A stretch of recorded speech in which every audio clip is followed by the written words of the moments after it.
also got a little bit of electrical tape because we are going to need a 10 light set.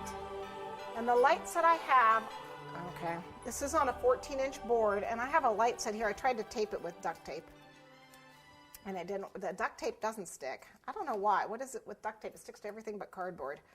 Go figure. But we use duct tape. Well, instead, we're going to use the electrical tape because I know that works. So I'm going to peel this off.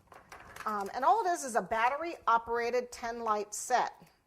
Okay, and as you can see, it's got little itty-bitty bulbs. Okay, they're very easy to find, and they're all 10 the same length. It's not a string. A string will work. It's just a little, you'll just want to make sure there's a lot of space between the bulbs, and you'll have to zigzag it on the top. Okay, it'll probably work just fine. It'll work just fine. Probably be easier than what I'm doing. But I happen to have a 10-light set that were just strands. I used it last year in my poinsettia cake. So see, it's got little itty-bitty balls. If they've got a bigger bulb, it'll still work just fine. You just got to remember with your gelatin that we'll have to make a bigger hole so it'll fit inside, which usually won't be a problem. Okay, so, and then I have just a little bit of fondant that we're going to use, just a little bit of white and black mixed together to make a gray fondant for our bulb bases. I think that's everything. Let's get started. All right, so I just put my chocolate discs in the microwave for 30 seconds, stirred, and then another 20 seconds. It doesn't take long to melt these. Just be really careful. You would definitely want to keep it on the cool side. If you overheat it, you burn your chocolate. There's nothing you can do to save it. So be very careful when you heat it up. And then you're going to start filling these. Now I used all but the largest one. So I'm just going to fill a couple of these here. All I did is just put the chocolate in and then kind of put it up on the sides with a spoon. You can rotate it around too. This was just easiest for me.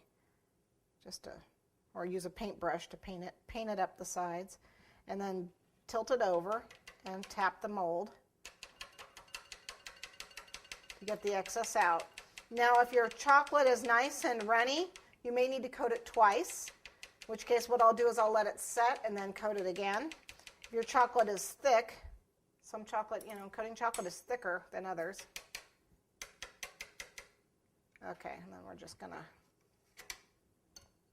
see, it just scrapes right off. See, nice and coated. We'll get rid of that excess, don't worry. And then what I'm going to do is just place this into the freezer just for a minute or two, literally just a minute or two. It doesn't take long for these to freeze. Or you can put it in the refrigerator for about 5 minutes until its coating is set up, and then you may need to coat it again, which I probably will. So I'm going to go ahead and pop this in. Okay, so they've been in for about a minute. They're not quite set up. See how they're not frosty on the bottom? They're not set up completely, but they're firm to the touch. They're just not ready to pop out. So I'm going to give them a second coat. Just pop a little bit of it in, paint it up the sides, and again, you can use a paintbrush. Paint it up the sides, and then so you can't do this if they're releasing because then they'll fall out. Okay, and then just scrape the excess away and pop it back into the freezer another minute.